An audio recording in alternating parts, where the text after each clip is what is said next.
Hello and welcome back to my channel. Happy New Year everyone. I hope that you all had a lovely Christmas time and New Year's celebrations. I'm very excited for 2023. I hope that you are too.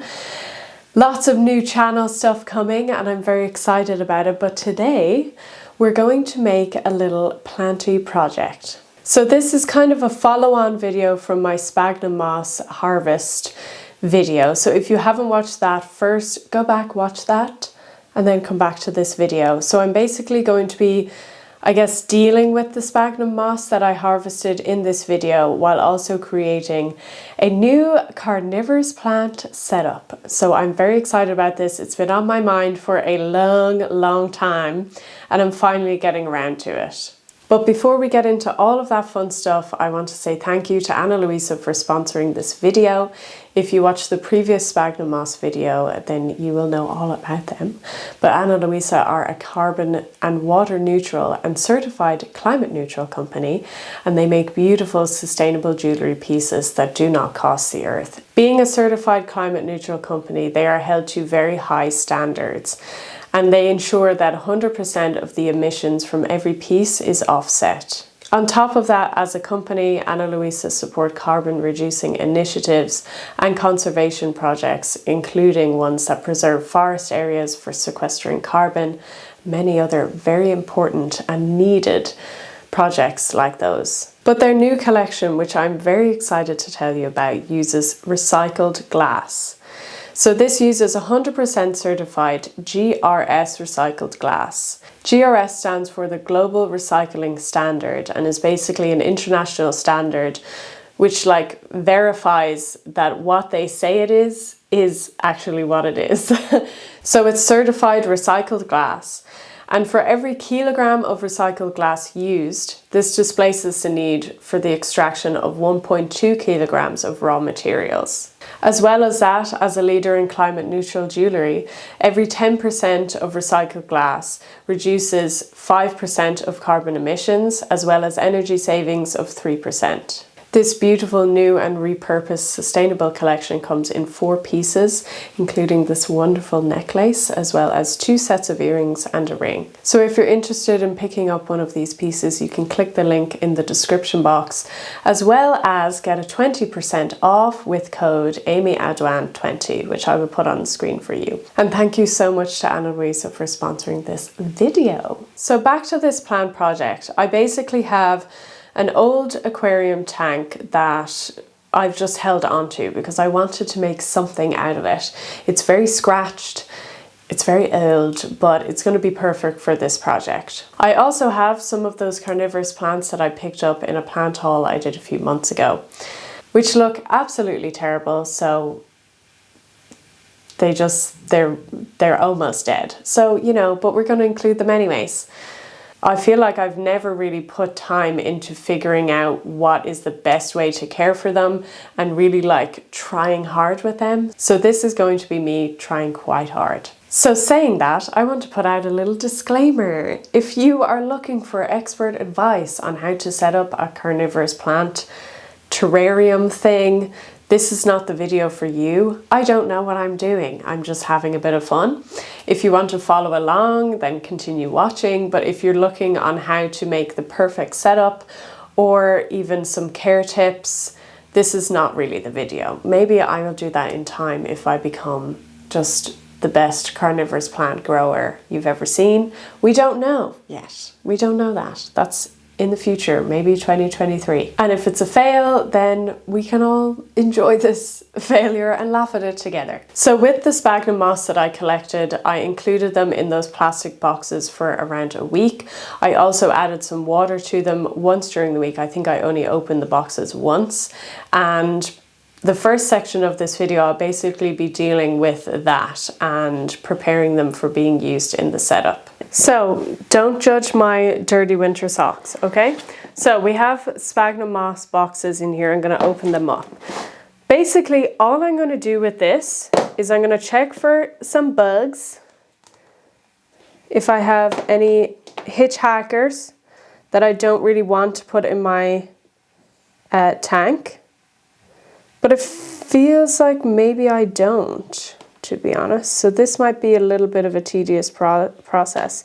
I have some other mosses in here too. All right, what I'm going to do is I'm going to fill up each side with some water, basically to suspend any critters that might be hanging out in there. Now, I'm fine with a few bugs, you know. That is not a big issue for me. We're kind of looking for some big guys that might be lost, that might rather be outside, you know what I mean? We're gonna have to get more water. Okay, so I'm gonna just... Whoops! Yep, there's a spider. That scared me because I didn't see him. Okay, so we have a little spider.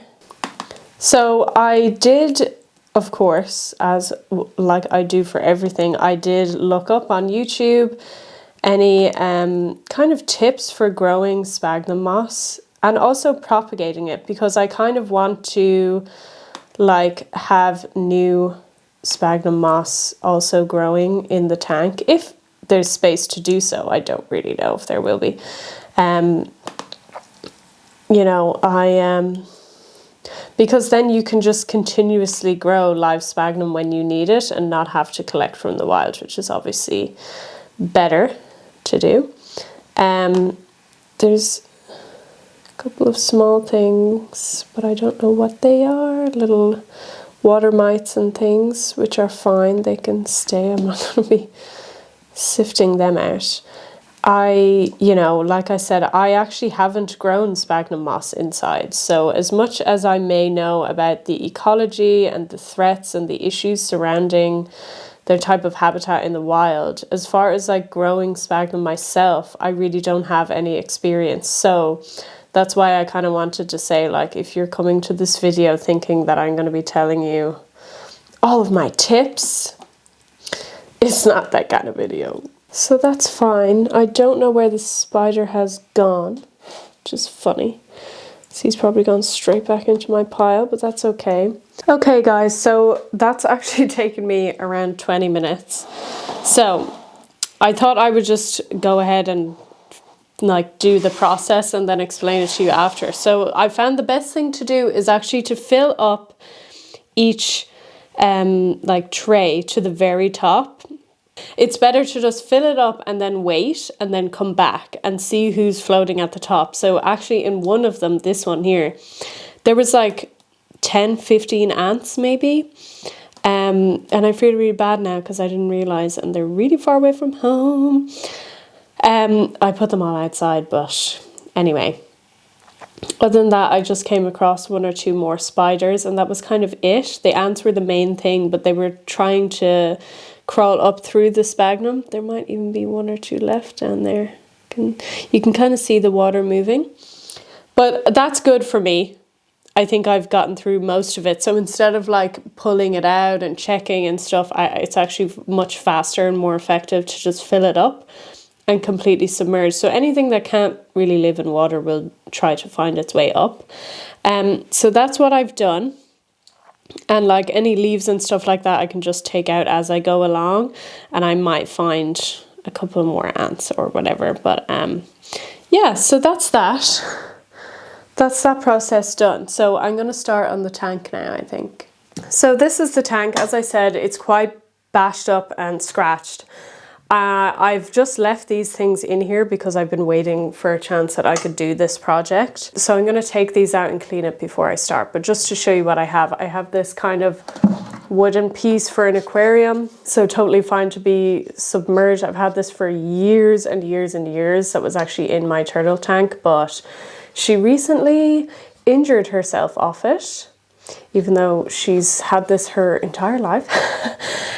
So I've taken it out of the tank, and I mean, I think it's perfect to use something like this to make just the tank look a bit more interesting. So that's one feature. Then a second one I had actually bought and not put in the tank yet. And luckily enough, I think also she would injure herself off this. So that is something cool. But I like this because it kind of stands up, and you could use it for like something to add height. So I have that. I think that's spiderwood. I'm not sure what the other one is. In here, I actually have some really old dried sphagnum, which is the only sphagnum I've ever had for houseplants. And it actually was, it was just in, I can't remember, was it in, somebody sent me a cutting, or it was like a planty Christmas thing, and someone had sent whatever the cutting was in sphagnum, or I bought some cutting or something, I don't know. So I've saved this. It's very small compared to this tank, but like I'm just going to use it on the bottom layer at least, because why not? Otherwise it's a waste. So now for the really, really sad and horrible looking carnivorous plants, some are just hanging on. Almost all of them are just hanging on. Some of them are potentially already dead. So let's start with it already dead. Venus flytraps. So pretty bad. I know that somebody told me before that Venus flytraps do go dormant and do require a cold dormancy period. I have not really provided that. The temperatures in the room have just naturally dropped because it is winter. It is December now as I'm doing this. So I am not sure if this has just died, like normal die, or if it has gone dormant. So we will see. I mean, it's no harm to just even include it. If it's dead, it's dead. It doesn't come back. If it's alive, it may come back next year. Regardless, as I said before, I'm going to be picking up more carnivorous plants to add to the setup later on, whenever I know, you know, how it looks and stuff and what might work. So this is very sad looking butterwort that actually was doing well for most of the summer. I was actually taking care of it totally fine. But I think it didn't get enough light then. The light levels dropped and it just started looking sad. Same with this one. It's losing a couple of leaves, looks very floppy and it's less compact and stuff. So not the best, but hopefully these will do better now in this kind of environment and in the sphagnum. Then we have a Sarracenia barba, I think. A lot of the growth is dry, but there's a lot of new growth as well. So I wonder, has it just taken a lot of time to adjust to my home and my environment? Can you see that new growth in here? It's new spiky growth. So I have a lot of hope for this. I think just a lot of the pictures have dried up in its acclimatization process, and again it is also just winter. So I think this is probably my best bet for something living in here, but we'll see. So what I'm going to do with this is I'm going to take everything out, then I'm going to clean it, then I'm going to add basically a drainage layer, of which I have not prepared for. So I wanted to use gravel for this, but in the end I was like, oh, am I really going to go and actually buy gravel? No. So I just will see what I have. I have some leca. That's it.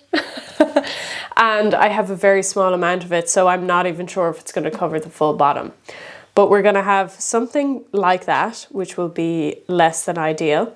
Then I'm going to have basically I have a piece of like weed sheet, which allows water through, but it provides a separation layer for the substrate and the drainage layer. So I'm going to cut a piece of that. You can use like a very fine netting or something similar. So with sphagnum and lots of carnivorous plants as well, I'm not sure about all of them, but I would assume most of them generally live in very low nutrient type habitats. So the substrate and stuff like that, they don't provide many nutrients to the plants themselves. So that's why they have adapted to be carnivorous and to get their nutrients from other forms, be it insects or whatever things they're trying to catch and eat. So in creating this substrate for the tank, I basically don't want to be providing a lot of organic matter. I'm not going to be filling this with compost or anything like that. So I've chosen coconut coir, which this is a whole other video, but there are questions about how sustainable this really is. as a peat-free alternative, but this is what I'm going to be using today. I have yet to really research and find another alternative to this, but we will see. So I'm basically going to create a drainage layer, which I wish was of gravel, but I have leca. And I don't even know if I have enough leca, but that's what we're going to use. And then I'm going to create a layer to separate that drainage layer from the substrate itself, and then use coconut coir and probably throw in some vermiculite or something like that. None of these substrate types really provide any organic matter like compost or anything like that.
So I really enjoyed making this.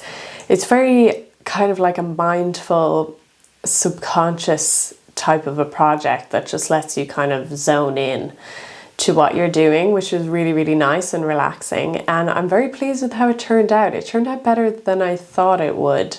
I'm going to use some of my older grow lights that are kind of like extendable and place them on the glass over the tank. So it's going to have a direct light source like that. I don't have any windows or anything like that to put them close to. So I'm hoping that that extra light is going to help with the kind of acclimatization process. I know that obviously like sphagnum and mosses and things like that don't require high light, but I think it will help with the carnivorous plants, and also just for it to kind of settle in a bit. It will take some time to settle in and become its own little ecosystem basically, but we'll see how that goes. So about a week after making this, I just want to add in before I end the video that I picked up some new carnivorous plants because I felt that there wasn't really enough in there.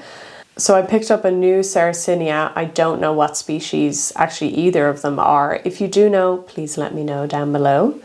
I also picked up 2 sundews as well as a Venus flytrap. The Venus flytrap was not either dead or in hibernation mode. So I've added them in. So this is basically the final look of the tank. The sphagnum has not died. I've probably given it a really good spray down once. I also included some kind of plastic wrap that was left over from Christmas dinners at a family house, that I kind of wiped down and repurposed to close over the tank to kind of keep in a bit of the humidity, at least until it gets a bit settled and I see how it does. 2 things I want to note. Number 1, there is mold growing on some of the mosses that I included. I did kind of open the plastic wrap every couple of days to let some airflow in, but I haven't included any fans or anything like that. I'm not really sure how this mold situation is going to go. I'm just kind of taking a step back and seeing, will it settle? If it starts to kind of cover everything, we may have an issue, but hopefully it doesn't. I do have regret now because I really should have included some charcoal in the drainage or kind of base layer to help with the processing of that kind of stuff, mold and all of that. So if you're redoing this, please include at least some charcoal, which will help hopefully with this kind of settling in process. The second thing, I've been looking into potentially buying some springtails, which may help kind of with the mold situation and kind of just making the tank a little bit more alive. So I'm looking into that and maybe where I could pick up that in Ireland. But yeah, that is it. I will update you maybe in a couple of weeks and let you know how this looks, just in a little short update video. And yeah, that's really it. So that's currently how it looks now. Hopefully this is the kind of thing that is just going to look better over time. We will see. Maybe they'll all miserably die, but we'll see if that happens as well. And I'll let you guys know. And also, if you're looking for a present for yourself for the new year or for a loved one, then do check out Anna Louisa's jewellery and their new recycled glass collection. Click the link in the description box, and as well for 20% off, you can use code AmyAdwan20 if you're interested. Please do support them because I think they're a lovely company and they're just great. So guys, that is it for this video. Thank you so much for watching, and again, Happy New Year.